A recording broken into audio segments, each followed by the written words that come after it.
जगात जर्मनी, भारतात परभणी. जगात जर्मनी, भारतात परभणी. गंगाखेड म्हणजे संत जनाबाईंची जन्मभूमी. गोदावरीच्या पात्रात नांदेडचे पाणी. औरंगाबाद आहे पर्यटनाची राजधानी. उस्मानाबाद जणू तीर्थवाणी. औंढा नागनाथ गाजे हिंगोली. बीडची शोभा वाडवे परळी. जालना असे संत रामदासांची जन्मभूमी. लातूर आहे शिक्षणाचा कणा. लातूर आहे शिक्षणाचा कणा. अष्टभुजांचा असा एक मराठवाडा. महाराष्ट्र गाजली मराठी बाणा. अशा या महाराष्ट्र दिनाच्या आणि आंतरराष्ट्रीय कामगार दिनाच्या सगळ्यांना हार्दिक हार्दिक शुभेच्छा. 1 मे ह्या दिवशी आज आपल्याला प्रामुख्याने 2 व्यक्तीची आठवण येते, ते म्हणजे रयतेचे राजे, ज्यांनी आपल्या कष्टातून संपूर्ण स्वराज्य निर्माण केले असे छत्रपती शिवाजी महाराज, आणि दुसरे म्हणजे ज्यांनी कामगारांचे प्रश्न, त्यांची परिस्थिती, व्यथा जाणून घेतल्या आणि त्यांच्या समस्या सोडवण्यासाठी व कामगाराच्या अन्यायाला वाचा फोडण्यासाठी लढा दिला असे संविधानाचे निर्माते डॉक्टर बाबासाहेब आंबेडकर. विविध संस्कृतींनी नटलेला आपला हा महाराष्ट्र नेमका आहे तरी कसा? शिवाजी महाराजांचा गड, संतांची जन्मभूमी, बाबासाहेबांची दीक्षाभूमी, फुलेंची शाळा, प्राचीन लेण्या म्हणजे महाराष्ट्र. कलेच्या क्षेत्रातील लता मंगेशकर, बाल गंधर्व, दादासाहेब फाळके म्हणजे महाराष्ट्र. फुले, शाहू आंबेडकर यांच्या विचाराने प्रफुल्ल झालेला राष्ट्र म्हणजे महान राष्ट्र. अवघ्या जगावर आपल्या प्रतिबिंबाची छाप सोडणारे छत्रपती शिवाजी महाराज यांचे रयतेचे राज्य म्हणजे महाराष्ट्र. देशाचे औद्योगिक, आर्थिक, सामाजिक आणि सांस्कृतिक इंजिन म्हणजे महाराष्ट्र. मातीतील कुस्ती, राजकारणातील मस्ती म्हणजे महाराष्ट्र. क्रीडा क्षेत्रातील सुनील गावस्कर, सचिन तेंडुलकर म्हणजे महाराष्ट्र. आंबा, फणस, द्राक्ष, केळी, ऊस, तांदूळ, ज्वारी, कापूस अशी हिरवळ म्हणजे महाराष्ट्र. अशा या महाराष्ट्र दिनानिमित्त आज आपण ओळख करून घेणार आहोत अशाच एका महान, अष्टपैलू, विचारवंत, व्याख्याते, साहित्यिक, लेखक, सामूहिक बहुजन समृद्धीचे संपादक, डॉक्टर बाबासाहेब आंबेडकर समाजभूषण पुरस्काराचे मानकरी, समाजशास्त्र परिषदेच्या जीवनगौरव पुरस्कार, भारत ज्योती अवॉर्ड फॉर एक्सलन्स तसेच इंग्लंड सेंचुरी अवॉर्डचे विनर प्राचार्य डॉक्टर सुरेश वाघमारे सरांसोबत. चला तर मग आज आपण सुरेश वाघमारे सरांना महाराष्ट्र दिन आणि आंतरराष्ट्रीय कामगार दिनानिमित्त काही प्रश्न विचारूया आणि जी काही पार्श्वभूमी आहे, संपूर्ण जी इतिहास जो आहे, आज आपण त्यांच्याकडून जाणून घेऊ. आज आपण सुरेश वाघमारे सरांसोबत भेटत आहोत. तर आज आपण सुरेश वाघमारे सरांची मुलाखत घेऊया आणि त्यांचा परिचय आज आपण करून घेऊया. तर सर, आम्हाला तुमचा थोडक्यामध्ये परिचय करून द्या. मी डॉक्टर सुरेश वाघमारे 1983 पासून लातूर येथील राजर्षी शाहू महाविद्यालयामध्ये मी समाजशास्त्र विभाग प्रमुख म्हणून कार्य केलं. त्याच्यानंतर 2014 ते 2016 संभाजी महाविद्यालय मुरुड येथे प्राचार्य म्हणून काम केलं आणि तिथून मी सेवानिवृत्त झालो. त्या ठिकाणी सेवानिवृत्त झाल्यानंतर लातूरमधीलच त्रिपुरा महाविद्यालयामध्ये देखील मी काही दिवस प्राचार्य म्हणून काम केलेलं आहे. भारत हा 15 ऑगस्ट 1947ला स्वतंत्र झालेला आहे आणि महाराष्ट्राला हे 1 मे 1960 साली स्वातंत्र्य भेटलेले आहे. तर मग 1947 ते 1960 यामध्ये महाराष्ट्राचा स्वातंत्र्याची पार्श्वभूमी काय होती, म्हणजे त्याचा इतिहास काय होता, हे आम्हाला आज सांगा तुम्ही. 15 ऑगस्ट 1943 रोजी आपला भारत स्वतंत्र झाला. त्याच्यानंतर 17 सप्टेंबर 1948ला मराठवाडा हैदराबाद मुक्ती झाला. हैदराबाद संस्थानातून तो मुक्त झाला आणि 1 मे 1960 रोजी संयुक्त महाराष्ट्र अस्तित्वात आलं. आता या अनुषंगाने आपण 3 मुद्द्याच्या संदर्भामध्ये चर्चा करूया. की पहिला मुद्दा हा संयुक्त महाराष्ट्र कसा निर्माण झाला. नंबर 2, 1 मे जे आहे, या 1 मे दिवशी कामगार दिन देखील या ठिकाणी पाळला जातो. आणि तिसरी गोष्ट की या दोन्हीमध्येही डॉक्टर बाबासाहेब आंबेडकरांचं कॉन्ट्रीब्युशन काय आहे, या 3 गोष्टीच्या संदर्भामध्ये आपण चर्चा करूया. तर पहिल्यांदा संयुक्त महाराष्ट्र दिनाच्या संदर्भामध्ये आपल्याला असं सांगता येऊ शकेल की संयुक्त महाराष्ट्र हा बनण्यासाठी अनेक वर्षाचा कालावधी केला. याच्यामध्ये प्रबोधन ठाकरे, एस एम जोशी, डांगे प्रबोधन ठाकरे या सर्वांचं फार मोठं योगदान त्याच्यामध्ये आहे आणि त्याचप्रमाणे डॉक्टर बाबासाहेब आंबेडकरांचं योगदान देखील याच्यामध्ये असलेलं दिसून येतं. 1946मध्ये आपल्या देशामध्ये भाषावार प्रांत रचना करण्याची कल्पना निर्माण झाली आणि या भाषावार कल्पनेच्या आधारेच या ठिकाणी संयुक्त महाराष्ट्राची किंवा स्वतंत्र अशा महाराष्ट्राची कल्पना पुढं आलेली दिसून येते. आणि याच्या संदर्भामध्ये बरीचशी आंदोलनं झालेली आहेत. काही लोकांनी उपोषण केलेलं आहे, काही लोकांनी बलिदान देखील या संदर्भामध्ये दिलेलं आहे आणि त्याच्यानंतर आपल्याला हे संयुक्त महाराष्ट्र अस्तित्वात आलेलं दिसून येतो. आता त्यासंबंधी आपल्याला सांगताय की 16 ऑगस्ट 1950च्या दरम्यान स्वामी सीताराम यांनी या संदर्भामध्ये उपोषण केलेलं होतं की संयुक्त महाराष्ट्र झाला पाहिजे. कारण पूर्वी काय होतं की 2 द्विभाषिक राज्य होतं या ठिकाणी, की गुजराती आणि मराठी असं द्विभाषिक राज्य होतं. परंतु भाषावर्याच्या आधारावरती मराठी माणसाचंच राज्य निर्माण झालं पाहिजे अशा स्वरूपाची मागणी होती आणि या मागणीला धरून या ठिकाणी सीताराम यांनी उपोषण केलं. याच्यानंतर आपण पाहतो की 1953मध्ये या संदर्भामध्ये एक समिती नेमली गेली होती आणि या समितीने देखील हीच भूमिका घेतली की या ठिकाणी एक भाषिक अशा प्रकारे महाराष्ट्राची निर्मिती झाली पाहिजे अशी कल्पना मांडली. त्यानंतर 1954मध्ये परांजपे यांच्या पुढाकाराने एक या ठिकाणी अधिवेशन झाले, या ठिकाणी परिषद झाली आणि या परिषदेच्या माध्यमातून देखील या ठिकाणी संयुक्त महाराष्ट्राची मागणी करण्यात आली किंवा संयुक्त महाराष्ट्राची कशी आवश्यकता आहे या संबंधीची कल्पना या ठिकाणी मांडली. यानंतर याच्या संदर्भामध्ये एक आयोग होता, फाझली आयोग नावाचा होता. तर या फाझली आयोगाला देखील 29 मे 1954मध्ये एक निवेदन देण्यात आलं आणि त्यांच्याशी देखील चर्चा करण्यात आली आणि त्यांना देखील सांगण्यात आले की आम्हाला संयुक्त महाराष्ट्राची कशी आवश्यकता आहे किंवा संयुक्त महाराष्ट्र होणं किती गरजेचं आहे अशा प्रकारची कल्पना म्हणली. यानंतर या संयुक्त महाराष्ट्र करण्याच्या संदर्भामध्ये भाऊसाहेब हिरे यांची भूमिका देखील अतिशय महत्त्वाची आहे. भाऊसाहेब हिरे जे आहेत ते विदर्भातले होते. 24 ऑक्टोबर 1954 रोजी त्यांनी राज्य पुनर्रचनेची मागणी केली आणि या मागणीच्या आधारावर देखील स्वतंत्र महाराष्ट्र निर्मिती झाली पाहिजे अशा प्रकारची कल्पना आली. परंतु चर्चा करून किंवा उपोषण करून किंवा मागणी करून हा प्रश्न सुटत नव्हता आणि त्यामुळे मग या ठिकाणी संपाचा मार्ग किंवा आंदोलनाचा मार्ग या ठिकाणी महाराष्ट्रामध्ये सुरू झाला. 21 नोव्हेंबर 1955 रोजी या ठिकाणी या मागणीसाठी संपूर्ण महाराष्ट्रामध्ये एक मोठ्या प्रमाणामध्ये आंदोलन किंवा संप या ठिकाणी करण्यात आला की काम बंद करणं आंदोलन हे या ठिकाणी सुरू केलं आणि त्याच्यानंतर याला त्या ठिकाणच्या सरकारने विरोध केला. त्या काळामध्ये मोरारजी देसाई हे या ठिकाणचे मुख्यमंत्री होते आणि त्यांनी याला विरोध केला आणि या विरोधाचा परिणाम म्हणून त्यावेळेला देखील 15 लोकांची बळी याच्यामध्ये गेले. 300 लोक जवळपास याच्यामध्ये जखमी झाले. परंतु हे झाल्यानंतर देखील या ठिकाणची मागणी कमी झाली नाही.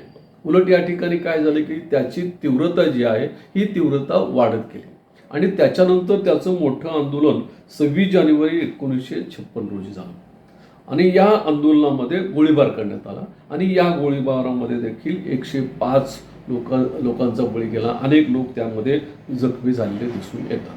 म्हणजे या ठिकाणी जवळपास 105 लोकांनी याच्यामध्ये देखील बळी देण्यात आला आणि याच्यानंतर मग पुन्हा या संयुक्त महाराष्ट्र चळवळीला जे आहे हे अधिकच बळ आलेलं दिसून येतो आणि या पद्धतीने संयुक्त महाराष्ट्राची चळवळ 1956मध्ये अधिक मोठ्या प्रमाणामध्ये झालेले दिसून येते.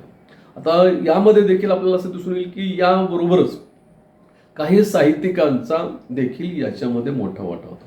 आता याच्यामध्ये प्रामुख्याने शाहीर आमिर शेखांचा उल्लेख आपल्याला करता येऊ शकेल, अण्णाभाऊ साठेंचा उल्लेख या ठिकाणी करता येऊ शकेल. आता याच्यामध्ये जे बळी गेलेले होते या बळी गेलेल्या लोकांच्या अनुषंगाने अण्णाभाऊ साठेने केलेले पोवाडे जे आहेत याच्यामधून देखील पुन्हा नवीन प्रेरणा आली की या मोरारजी सरकारने हे बळी कशी घेतलेत याच्या संबंधीची कल्पना अण्णाभाऊ साठेंनी आपल्या एकंदरीत पोवाड्यामधून केली. अमर शेखांनी जे आहे अमर शेखांनी देखील ही कल्पना केलेली आहे आणि या दोघांचंही योगदान साहित्यिक म्हणून फार मोठ्या प्रमाणामध्ये असल्याचं दिसून येतं. त्यानंतर याला डॉक्टर बाबासाहेब आंबेडकरांनी देखील आपल्याला विरोध केला दिसून येतो की हा संप घडून येत असताना सरकारने सकारात्मक अशा प्रकारची भूमिका घ्यावी अशा स्वरूपाची कल्पना देखील त्यावेळेला मांडण्यात आलेली दिसून येते. आता त्याच्यानंतर दुसरी स्टेप आपल्याला सांगता येईल की 1956 मध्ये म्हणजे 8 मे 1956 रोजी एक समिती तयार करण्यात आली. आणि ही समिती जी आहे या समितीकडे की संयुक्त महाराष्ट्र निर्माण होण्याच्या संदर्भामध्ये, दिशा ठरवण्याच्या संदर्भामध्ये, आंदोलन ठरवण्याच्या दृष्टिकोनातून 1956 मध्ये संयुक्त महाराष्ट्र समिती स्थापन करण्यात आली. आणि या समितीचे अध्यक्ष होते त्यावेळेला कम्युनिस्ट पक्षाचे नेते जे होते ते श्रीपाद डांगे याचे अध्यक्ष होते. उपाध्यक्ष जरा नरवणे होते. सरचिटणीस जे आहे ते SM जोशी होते जे प्रजा समाजवादी पक्षाचे होते, हे सरचिटणीस होते. आणि याचे प्रमुख प्रवक्ते म्हणून प्र.के. अत्रे होते. आणि या समितीच्या माध्यमातून या ठिकाणी पुन्हा हे आंदोलन सुरू झालं. आता मी सांगितल्याप्रमाणे की ही समिती काम करत असताना या समितीला बळ देण्याचं काम देखील अनेक लोकांनी केलेलं आहे. या समितीला बळ देण्याचं काम जसं प्रबोधन ठाकरे यांनी केलेलं आहे, या समितीला बळ देण्याचं काम जे आहे हे या ठिकाणी या शाहिराने केले. त्याच्यामध्ये मी आता सांगितलं, उल्लेख केला की अण्णाभाऊ साठेंचा उल्लेख आपल्याला करता येऊ शकेल, अमर शेखांचा उल्लेख करता येऊ शकेल. त्याचप्रमाणे डॉक्टर बाबासाहेब आंबेडकरांचं देखील याच्यामध्ये फार मोठं योगदान आहे. दुसरी महत्त्वाची गोष्ट आहे की प्र.के. अत्रेंनी आपल्या मराठा पेपरमधून याच्या संदर्भामध्ये अतिशय चांगली मांडणी सातत्याने केली. आणि ही मागणी आपली कशी योग्य आहे अशा प्रकारची मांडणी जी आहे ही सातत्याने प्र.के. अत्रेंनी आपल्या मराठा या दैनिकामधून केलेली दिसून येतो. आणि याचा परिणाम म्हणून संपूर्ण महाराष्ट्रामध्ये संयुक्त महाराष्ट्राची चळवळ जी आहे ही पसरलेली दिसून येते. आता याच्यामध्ये नेहरूंचा सुरुवातीला विरोध होता, परंतु जनरेटा बघून नेहरूंना देखील बदलावं लागलं. परंतु त्याच्यामध्ये एक गोष्ट आहे की आपल्याला इंदिरा गांधी जे आहेत यामध्ये पॉझिटिव्ह असलेल्या दिसून येतात. आणि या सर्वांचा परिणाम म्हणून या ठिकाणी ही संयुक्त महाराष्ट्राची चळवळ ही पुढे आली. आणि 4 डिसेंबर 1959 रोजी द्विभाषिक राज्याचं विभाजन झालं. द्विभाषिक म्हणजे कोणतं, गुजराती आणि मराठी होते. हे द्विभाषिक विभाजन झालं आणि मग त्या ठिकाणी एक ठराव घेण्यात आला की हे एक भाषीय राज्य असावं अशा प्रकारचा ठराव झाला. आणि 1 मे 1960 रोजी संयुक्त महाराष्ट्र हा अस्तित्वात आला आपल्याला म्हणता येऊ शकेल. 1 मे या दिवशी आंतरराष्ट्रीय कामगार दिवस सुद्धा आहे. आणि हा आंतरराष्ट्रीय कामगार दिवस हा 80 पेक्षा जास्त देशांमध्ये साजरा केला जातो. तर यामध्ये भारतामध्ये डॉक्टर बाबासाहेब आंबेडकर यांचं योगदान काय होतं? तर याच्यामध्ये आपण 2 मुद्दे बघूयात की संयुक्त महाराष्ट्र दिन जो आहे तो 1 मेलाच पाळला जातो. परंतु संयुक्त महाराष्ट्र दिन जो आहे तो केवळ महाराष्ट्रापुरता मर्यादित आहे. परंतु 1 मे हा कामगार दिन जगभर हा साजरा केला जातो. त्याला आंतरराष्ट्रीय कामगार दिन देखील म्हटलं जातं. आणि आता तुम्ही म्हटल्याप्रमाणे की हा जवळपास देशातील जगातील 80 पेक्षा अधिक राष्ट्रांमध्ये हा दिन पाळला जातो. आता त्याला 1 मे दिन 1 मेच का तारीख आहे त्याला मागे देखील एक पार्श्वभूमी आहे. किंवा कामगार दिन आहे 1 मेलाच का पाळला जातो किंवा मे मध्येच का पाळला जातो त्याच्यामध्ये देखील एक वेगळी पार्श्वभूमी या ठिकाणी आहे. की 17व्या शतकामध्ये ही या ठिकाणी औद्योगिक क्रांतीची सुरुवात जी आहे ती आपल्याला युरोप खंडामध्ये झालेली दिसून येते. आता एका बाजूला युरोपमध्ये औद्योगिक क्रांती झाली. या औद्योगिक क्रांतीमध्ये कामगारांना महत्त्व प्राप्त झालं. परंतु कामगाराला महत्त्व प्राप्त होत असताना दुसरी एक गोष्ट प्रामुख्याने झाली की या कामगारांकडून मोठ्या प्रमाणामध्ये काम करून घ्यायचं आणि त्यांना मोबदला कमी द्यायचा अशा स्वरूपाची मानसिकता तयार झाली. म्हणजे अशा प्रकारचं एक सूत्र झालं की कार्ल मार्क्सने त्याच्या साहित्यामध्ये सातत्याने मांडलेलं आहे की कामगारांकडून जास्तीत जास्त काम करून घेणं आणि त्याला कमीत कमी वेतन देणं अशा प्रकारची कल्पना निर्माण झाली. आणि या पद्धतीने कामगारांचं शोषण हे व्हायला सुरुवात झाली. आता सुरुवातीच्या काळामध्ये तर कामगाराला मिळणारं वेतन अतिशय कमी होतं, परंतु त्याला 18 तास काम करावं लागत असायचं. आणि म्हणून सुरुवातीला कामगारांच्या संदर्भामध्ये पहिली मागणी जी आहे ती करण्यात आली ती म्हणजे कामगारांच्या कामाचे तास कमी झाले पाहिजे आणि दुसरी गोष्ट अशी की त्याला वेतन अधिक मिळालं पाहिजे अशा स्वरूपाची कल्पना आली. आता ही कल्पना पहिल्यांदा 21 एप्रिल 1856 मध्ये आली आणि 1856 कामगारांचा अधिकार तो मानला गेला. कामगारांचा म्हणजे त्याचे वेतन जे आहे तो कामगाराचा अधिकार आहे हा मानला गेला आणि त्या पार्श्वभूमीमधून या ठिकाणी कामगाराच्या संदर्भामध्ये कामगाराच्या वेतन आणि कामाचे तास कमी करण्याच्या संदर्भामध्ये हे आंदोलन या ठिकाणी करण्यात आलं. अमेरिकेमध्ये हे 8 मे महिन्यामध्येच करण्यात आलं, 8 मे 1986ला. आणि पहिल्यांदा अमेरिकेमध्ये मागणी अशी झाली की कामगारांना केवळ 8 तास काम करावं लागेल किंवा 8 तासापेक्षा त्याच्याकडून काम करून घेऊ नये अशा प्रकारची कल्पना या ठिकाणी सुरू झाली. आता ही कल्पना भारतामध्ये येण्यासाठी बराच कालावधी गेला. म्हणजे अमेरिकेने 1886 मध्ये गेले, ते आपल्याला 1923 मध्ये भारतामध्ये आले आणि मग 1923 मध्ये भारतामध्ये देखील या संबंधी विचार होऊ लागला आणि त्या काळामध्ये म्हणजे 1823 मध्ये लेबर किसान युनियन ही स्थापन झाली होती आणि लाल ध्वज जो होता कम्युनिस्ट पक्षाचा तो आलेला होता आणि या कम्युनिस्ट पक्षाच्या या संघटनेने देखील ही कल्पना मांडली आणि याचं नावच असं देण्यात आलेलं होतं 8 तास आंदोलन असं ह्या संघटनेचं तुमच्या आंदोलनाचं. म्हणजे 8 तास काम द्यावं म्हणून जगामध्ये ऑस्ट्रेलिया, अमेरिका या देशामध्ये देखील 8 तास आंदोलन हे सुरू झालं आणि या आंदोलनाचा परिणाम म्हणून या ठिकाणी कामगारांचं कामाचे तास जे आहे ते मोठ्या प्रमाणामध्ये कमी झालेले दिसून येतात आणि मग त्या ठिकाणी ही सगळी आंदोलनं जी आहेत हे मे महिन्यामध्येच जाणीवपूर्वक झाली आहे. अमेरिकेमधलं आंदोलन असेल, ऑस्ट्रेलियामधलं असेल, इंग्लंडमधलं असेल, तर ही आंदोलनं मे महिन्यामध्ये झालेली आहेत आणि म्हणून 1 मे जो आहे हा सर्वसाधारणपणे कामगार किंवा आंतरराष्ट्रीय कामगार दिन मानला जातो आणि म्हणून या ठिकाणी जगामधल्या एकंदरीत सर्व देशामध्ये जवळपास या ठिकाणी कामगार दिन किंवा आंतरराष्ट्रीय कामगार दिन हा पाळला जातो. या दृष्टिकोनातून देखील 1 मेला महत्त्वाचं स्थान आहे. मला असं वाटतं की महाराष्ट्रामध्ये केवळ संयुक्त महाराष्ट्र म्हणून याचं महत्त्व असलं तरी जगामध्ये 1 मेला एक वेगळ्या दृष्टिकोनातून महत्त्व आहे. जगातील सर्व कामगारांच्या हिताच्या दृष्टिकोनातून चाललेलं आंदोलन होतं, या दृष्टिकोनातून त्याला हे महत्त्व आहे. 1 मे हा कामगार दिवस म्हणून महाराष्ट्रामध्ये पाळला जातो. तर डॉक्टर बाबासाहेब आंबेडकर यांचं महाराष्ट्राला लाभलेलं योगदान काय आहे? महाराष्ट्राला म्हणण्यापेक्षा संपूर्ण भारतामध्ये लाभलेलं योगदान काय आहे त्यांचं?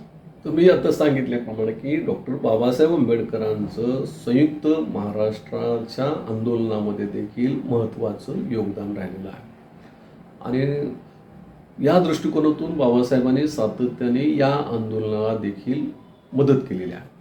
विशेषतः प्रजासत्ताक समाजवादी पक्ष जो होता याचे आणि बाबासाहेबांच्या पक्षाचे जवळचे संबंध होते.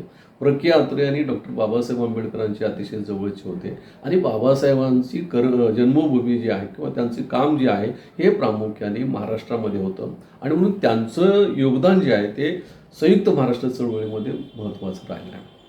त्याचप्रमाणे ज्याला आपण आंतरराष्ट्रीय कामगार दिन म्हणतो आणि कामगाराच्या संदर्भामध्ये देखील डॉक्टर बाबासाहेब आंबेडकरांचं जे योगदान आहे ते अतिशय महत्त्वाचं आहे. आता त्याला वेगळी पार्श्वभूमी आहे.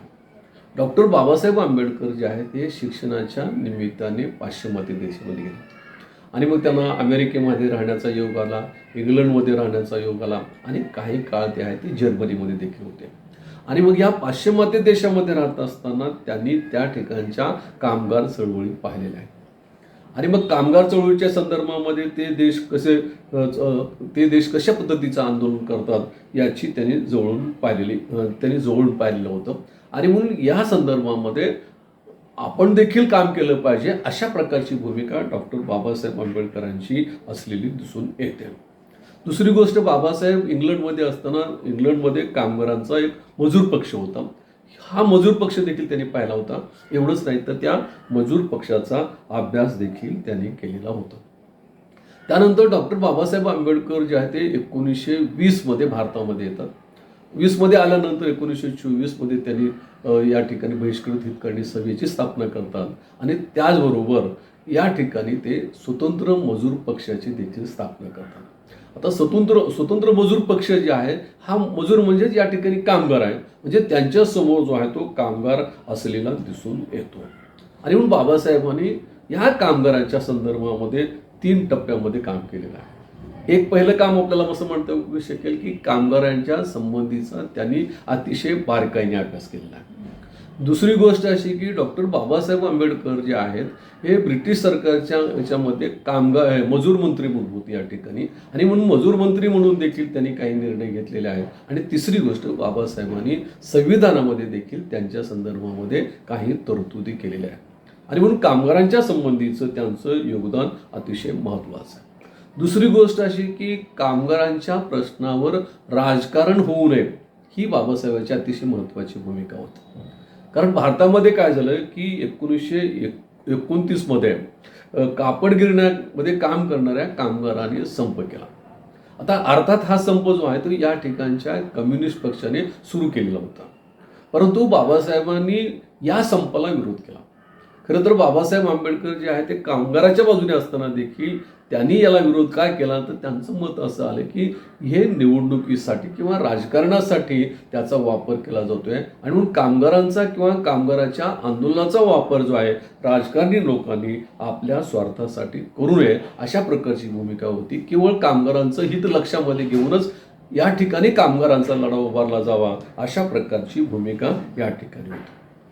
आता मी सांगितल्यामुळे की कामगारांची भूमिका अशी असताना बाबासाहेबांची 1934 की मुंबई महानगरपालिका कामगार संघाचे अध्यक्ष म्हणून त्यांची निवड झाली.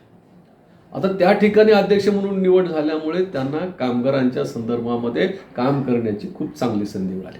म्हणजे कामगाराचे प्रश्न कोणते आहेत, ते प्रश्न कसे सोडवले पाहिजेत या संदर्भामध्ये त्यांनी केलं. आणि याच्यामध्ये त्यांनी पहिल्यांदा लक्ष कोणतं घेतलं की जे आंतरराष्ट्रीय कामगार संघटनेचं जे लक्ष होतं तेच बाबासाहेबांनी केंद्रित केलं की कामाचे तास कमी झाले पाहिजे आणि त्यांचं वेतन वाढलं पाहिजे. हीच भूमिका बाबासाहेबांनी अध्यक्ष असताना देखील या ठिकाणी केली.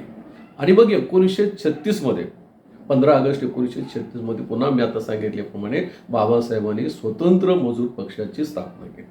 आता या स्वतंत्र मजूर पक्षाने जे आहे ही निवडणूक लढवली आहे, आणि त्या स्वतंत्र मजूर पक्षांचा जर आपण जाहीरनामा पाहिला तर त्या जाहीरनाम्यामध्ये देखील बाबासाहेबांनी कामगारांच्या संदर्भामध्येच अनेक गोष्टी केलेल्या आहेत. आता त्याच्यात थोडक्यामध्ये असं आपल्याला सांगता येऊ शकेल की पहिलं काम त्याने सांगितलं की कामगारांचं वेतन वाढलं पाहिजे. नंबर 2 त्याने सांगितले की कामाचे तास जे आहेत ते कमी झाले पाहिजेत, आणि सर्वात महत्त्वाची गोष्ट होती की पगारी रजा. पूर्वी काय असायचं की कामगार जर कामावर नसेल तर तो पगार त्याला मिळत नव्हता. तो आजारी असला तरी त्याचा पगार मिळत नसायचा, किंवा महिला कामगार असेल तर त्याच्या डिलिव्हरी पिरियडचा रजा मिळत नसायचा. म्हणून बाबासाहेबांनी सांगितलं की एकदा कामगार त्या ठिकाणी लागल्यानंतर सुट्टीच्या दिवशीचा पगार देखील त्याला मिळाला पाहिजे, म्हणजे या ठिकाणी पगारी रजा मिळाली पाहिजे. सर्वात महत्त्वाची गोष्ट आहे त्यांनी बोनसची कल्पना देखील त्यावेळेला मांडली. म्हणजे 1936 बाबासाहेब म्हणतात की ज्यावेळेला कारखान्याला नफा होतो त्यावेळेला त्याचा बोनस म्हणून कामगाराला दिला पाहिजे. आणि सर्वात महत्त्वाची गोष्ट अशी की जी आज देखील आपण लक्ष केंद्रित करत नाही, बाबासाहेबांनी त्या काळामध्ये कामगारांना पेन्शन मिळाली पाहिजे अशा प्रकारची भूमिका बाबासाहेबांनी त्या ठिकाणी आपल्या जाहीरनाम्यामध्ये घेतलेली दिसून येते. आणि मग या आंदोलनाच्या संदर्भामध्ये ते म्हणतात की या भूमिकेतूनच आपण कामगारांचं आंदोलन हे केलं पाहिजे. आणखी एक गोष्ट कार्ल मार्क्सने जी मांडलेली होती तेच बाबासाहेबांनी मांडले की ते असं म्हणत होते की कामगार एक झाल्याशिवाय त्याचे प्रश्न सुटू शकत नाही, आणि म्हणून सर्व कामगारांनी एक होणं आवश्यक आहे असा प्रयत्न केला. आणि बाबासाहेब असं म्हणतात की कामगार एक झाल्याशिवाय त्यांचे प्रश्न सुटत नाहीत. हे खरं असलं तरी ते एक होत नाहीत, आणि याला जसे कामगार जबाबदार आहेत तसे त्यांचे नेते देखील जबाबदार आहेत. बाबासाहेब असं म्हणतात की कामगार नेते जे आहेत हे स्वार्थी आहेत, आणि ते स्वार्थी असल्यामुळे ते आणि किंवा ते भित्रे आहेत असं म्हणतात की ते भित्रे आहेत आणि स्वार्थी आहेत, आणि त्यामुळे आपल्या देशातला कामगार जो आहे हा एकंदरीत जो आहे हा एक होऊ शकत नाही. ही भूमिका देखील त्यांची होती. आणखी एका गोष्टीचा उल्लेख आपल्याला करावा म्हणजे 1938 म्हणजे 15 सप्टेंबर 1938 एक कायदा त्या काळामध्ये करण्यात येऊ लागला होता, आणि त्याला काँग्रेसचा पाठिंबा होता. तो कायदा काय होता की काही विशिष्ट परिस्थितीमध्ये कामगारांनी संप करू नये, किंवा एका विशिष्ट परिस्थितीमध्ये कामगारांनी संप केला तर तो बेकायदेशीर ठरवण्यात येईल अशा प्रकारचा कायदा त्या ठिकाणी करण्याची तयारी चालू असताना बाबासाहेबांनी त्याला प्रचंड विरोध केला. त्यांचं मत असलं या ठिकाणी की हा कायदा जो आहे हा कामगार विरोधी कायदा आहे, कारण त्याच्या मागणीच्या संदर्भामध्ये तो कधीही या ठिकाणी आंदोलन करू शकतो. आणि बाबासाहेबांनी स्पष्टीकरण असं केलं की जसं तुम्ही स्वातंत्र्य मागताय की स्वतंत्र मागणं हा तुमचा दैवी अधिकार म्हणतात, तसं बाबासाहेब म्हणाले की कामगारांना देखील त्याच्या मागण्यासाठी संप करणं हा कायदेशीर अधिकार आहे. आणि त्या भूमिकेतून बाबासाहेबांनी त्याला विरोध केलेला दिसून येतो. तर मी सुरुवातीला सांगितल्याप्रमाणे की बाबासाहेब ब्रिटिशकालीन सरकारमध्ये मजूर मंत्री म्हणून आले आणि हे सर्वसाधारणपणे 20 जुलै 1942ला ते कामगार मंत्री किंवा मजूर मंत्री झाले. आणि मग 7 मे 1943ला लगेच त्यांनी एक मीटिंग बोलवली. त्यांनी मुंबईमधल्या सचिवालयामध्ये ही मीटिंग बोलवली. आता याच्यामध्ये काही महत्त्वाचे प्रश्न, तत्कालीन प्रश्न पहिल्यांदा घेतले. त्यातला पहिला महत्त्वाचा प्रश्न होता की काही कामगार जे आहेत आपल्या देशाच्या लढाईच्या संदर्भामध्ये किंवा संरक्षणाच्या संदर्भामध्ये जे दारुगोळा तयार करतात, या दारुगोळा कामगारांच्या संदर्भात त्यांचं जीवित अधिक धोक्यात असतं. आणि म्हणून बाबासाहेबांनी पहिल्यांदा काय केली की याच्या संदर्भामध्ये एक समिती नेमली जावी आणि सातत्याने त्या समितीने त्या कामगाराचा आढावा घेतला पाहिजे आणि त्या कामगारांना जास्तीत जास्त संरक्षण दिलं पाहिजे, अशा प्रकारची भूमिका होती. आणि आणखी एक महत्त्वाची गोष्ट आपण सर्वांनी लक्षात घेणं गरजेचं आहे की बाबासाहेबांनी पहिल्यांदा आपलं सेवा योजना कार्यालयाची कल्पना मांडली. आपण एम्प्लॉयमेंट ऑफिस म्हणतो, हे बाबासाहेबांनी पहिल्यांदा आणलं. आणि बाबासाहेब म्हणले की हे कामगार जे आहेत त्यांना काम शोधण्यासाठी दारोदार भटकण्याची गरज नाही, त्याचं एक सेवा कार्यालय झालं पाहिजे. आणि त्या सेवा कार्यालयामध्ये त्यांनी जागा कोणत्या निघतात त्याची नोंद केली पाहिजे आणि त्या सेवा कार्यालयामध्ये त्यांनी अर्ज करायचे आणि या पद्धतीने नोकरी देण्याची कल्पना मांडली. आणि तिसरी महत्त्वाची गोष्ट आहे की कामगार कल्याण, ही जे आता स्वातंत्र्याच्या नंतर आलं, कामगार कल्याण कल्पना ही देखील बाबासाहेबांनी 1942मध्ये मांडलेली आहे की कामगार कल्याण जे आहे कामगारांच्या विविध गुणांचा विकास घडवून आणण्याच्या संदर्भामध्ये, त्यांच्या समस्या सोडवण्याच्या संदर्भामध्ये कामगार कल्याणाची कल्पना मांडली. आता बाबासाहेबांनी केवळ मिटिंगच घेतलेल्या आहेत असं नाही, त्याचा अभ्यास केला नाही असं नाही, तर बाबासाहेबांनी मजूर मंत्री असताना काही कायदे देखील केलेले आहेत. डॉक्टर बाबासाहेब आंबेडकर हे जेव्हा मजूर मंत्री होते तर त्यांनी कोणते कोणते कायदे तयार केलेले आहेत कामगारांसाठी? तर डॉक्टर बाबासाहेब आंबेडकरांनी मजूर मंत्री झाल्यानंतर कामगाराशी सतत संपर्क ठेवला. परंतु केवळ संपर्क किंवा केवळ अभ्यास नाही, तर त्यांनी कामगारांच्या संदर्भामध्ये महत्त्वपूर्ण असे कायदे केलेले आहेत. त्यातल्या काही महत्त्वपूर्ण कायद्याच्या संदर्भामध्ये सांगतो की बाबासाहेबांनी आंतरराष्ट्रीय कामगार संघटनेची जी मागणी होती ती मागणी पहिल्यांदा केली की बाबासाहेबांनी कामाचे तास हे 8 ठरवले. 8 तासच कामगार या ठिकाणी काम करेल आणि त्याला वेतन मात्र अधिक चांगलं मिळालं पाहिजे, अशा स्वरूपाची कल्पना मांडली. त्यानंतर महागाई भत्तेच्या संबंधीची कल्पना देखील डॉक्टर बाबासाहेब आंबेडकरांनी 1942मध्येच मांडलेली आहे. ते असं म्हणतात की कामगारांना सतत महागाई भत्ता मिळाला. महागाई भत्ता म्हणजे काय की त्यावेळेला महागाई जेवढी वाढते तेवढ्या प्रमाणामध्ये त्याला महागाई भत्ता मिळाला पाहिजे. म्हणजे आपण काय करतो की बऱ्याच वेळेला वेतन आता ठरवतो 10 वर्षापूर्वी, पण त्यानंतर महागाई वाढत जाते आणि मग त्याच्यामध्ये त्याचा उदरनिर्वाह होऊ शकत नाही. म्हणून त्याच्या परिस्थितीनुसार कामगारांना या ठिकाणी महागाई भत्ता वाढ मिळाली पाहिजे. मग अशी मी सांगितल्याप्रमाणे की त्यांना पगारी रजा ही मिळाली पाहिजे. आणि सर्वात महत्त्वाची गोष्ट आहे की पूर्वी महिलांना त्या ठिकाणी घेतलं जात नसायचं कामगार म्हणून, कारण त्यांच्या डिलिव्हरी पिरियडमध्ये त्यांची ॲब्सेंटी असायची आणि म्हणून बऱ्याच वेळेला काय केलं जातं की त्या गरोदरपणामध्ये त्यांना कामावरून कमी केलं जात असेल. तर बाबासाहेबांनी सांगितले तुम्हाला तसं करता येणार नाही. एवढंच नव्हे तर ते डिलिव्हरी पिरियडच्या ज्या रजा आहेत त्या रजा देखील तुम्हाला दिल्या पाहिजेत, अशा स्वरूपाची कल्पना मांडली. तर अशा प्रकारचे महत्त्वपूर्ण कायदे जे आहेत हे त्याच्यामध्ये त्यांनी केलेले आहेत. याबद्दल संविधानामध्ये कोणत्या तरतुदी डॉक्टर बाबासाहेब आंबेडकर यांनी केलेल्या आहेत? तर डॉक्टर बाबासाहेब आंबेडकर कायदेमंत्री असताना, हे मजूर मंत्री असताना त्यांच्या डोक्यामध्ये ज्या काही कल्पना होत्या आणि त्या काळामध्ये त्यांनी जे कायदे केलेले होते तेच प्रामुख्याने त्यांनी संविधानामध्ये देखील आणण्याचा प्रयत्न केलेला. आता त्याच्यामध्ये पहिली गोष्ट त्यांनी केली की उपजीविकेचे पर्याप्त साधन हे स्त्री आणि पुरुष दोघांनाही ते प्राप्त झालं पाहिजे, अशा स्वरूपाची कल्पना आहे.